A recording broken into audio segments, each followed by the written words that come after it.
গতকালই ছানাপোনাদের জিজ্ঞাসা করে নিয়েছিলাম শনিবারে ওরা কি খাবে। ওরা সকলে বলেছিল খিচুড়ি আর ডিম আলু ভাজা। তাই ওদের আবদারে আজকে খিচুড়ি আর ডিম আলু ভাজা হয়েছে।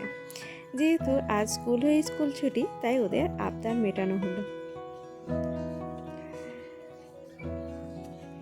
আর এখন চারিদিকে যা বৃষ্টি হচ্ছে, এখানেও বৃষ্টি হচ্ছে, তাই খিচুড়িটা বলছে ওরা আজকে খুব ভালো খেয়েছে।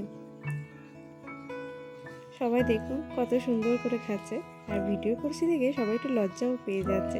ওদের হাসিটা দেখুন কি মিষ্টি। সবাই ওরা চেটে পুটে খিচুড়ি খাচ্ছে, আর তার সঙ্গে আলু ভাজা, ডিম আলু ভাজা।